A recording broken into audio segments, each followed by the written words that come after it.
สมาชิกสภาแห่งชาติมีสิทธิและหน้าที่แนวใดการเลือกตั้งสมาชิกสภาแห่งชาติสุดที่10ยังเหลือเวลาบ่เท่าใดวันมื้อนี้ข่าวเศรษฐกิจการค้าจึงนำเอาสิทธิและหน้าที่สมาชิกสภาแห่งชาติมานำเสนอก่อนที่จะไปใช้สิทธิเลือกตั้งเอาตัวแทนของตนไปนั่งอยู่ในสภาในวันที่22กุมภาพันธ์2026ที่จะมาถึงนี้สมาชิกสภาแห่งชาติจะเว้าไปแล้วแม่นตัวแทนแห่งสิทธิผลประโยชน์ของประชาชนบรรดาเผ่าซึ่งแม่นพลเมืองลาวเป็นผู้เลือกตั้งและอยู่ภายใต้การกวดกาของประชาชนโดยผ่านแนวลาวสร้างชาติสหพันธ์นักรบเก่าสหพันธ์กรรมบาลลาวสหพันธ์แม่หญิงลาวและคณะสาวหนุ่มประชาชนปฏิบัติลาวเพิ่นมีสิทธิและหน้าที่ดังนี้ 1. ค้นคว้าเสื่อมซึมและเป็นแบบอย่างในการจัดตั้งปฏิบัติแนวทางนโยบายรัฐธรรมนูญกฎหมายมติของประชุมสภาแห่งชาติและมติของประชุมคณะประจำสภาแห่งชาติเคารพสิทธิและผลประโยชน์อันชอบธรรมของประชาชน 2. โฆษณาเผยแพร่ปลุกระดมประชาชนลาวบรรดาเผ่าและชั้นคนให้เสื่อมซึมและเข้าร่วมในการปฏิบัติแนวทางนโยบายรัฐธรรมนูญกฎหมายมติของประชุมสภาแห่งชาติและของประชุมคณะประจำสภาแห่งชาติแผนพัฒนาเศรษฐกิจสังคมแห่งชาติและแผนงบประมาณแห่งรัฐเข้าร่วมในการคุ้มครองรัฐคุ้มครองเศรษฐกิจสังคม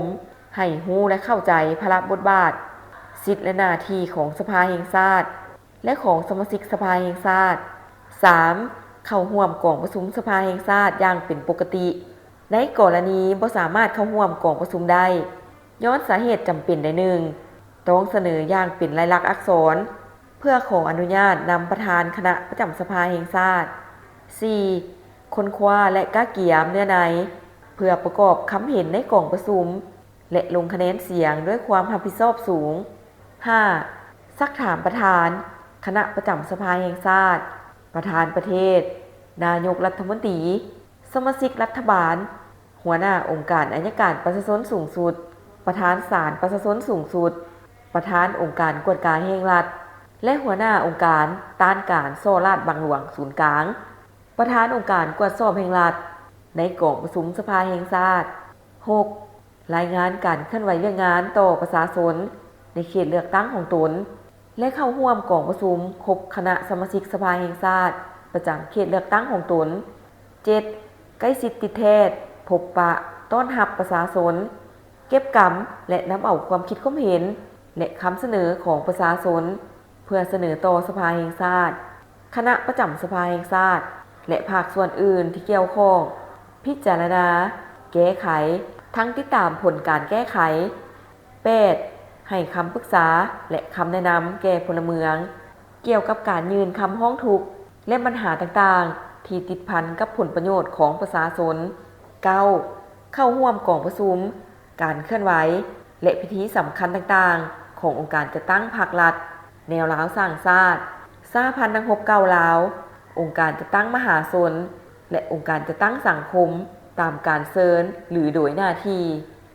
10. ได้รับหรือเสนอเอาข้อมูลข่าวสารที่จำเป็นจากภาคส่วนที่เกี่ยวข้องในการปฏิบัติหน้าที่ของตน 11. สรุปรายงานการเคลื่อนไหวเรื่องงานของตนในแต่ละระยะเป็นลายลักษณ์อักษรให้กรรมาธิการที่ตนสังกัดและคณะสมาชิกสภาแห่งชาติประจำเขตเลือกตั้งของตนสำหรับผู้เป็นทางสมาชิกสภาประชาชนขั้นแขวงยังต้องรายงานสภาประชาชนขั้นแขวงที่ตนเป็นสมาชิกอีกด้วย 12. นำใช้สิทธิ์และปฏิบัติหน้าที่อื่นตามที่ได้กำหนดไว้ในกฎหมาย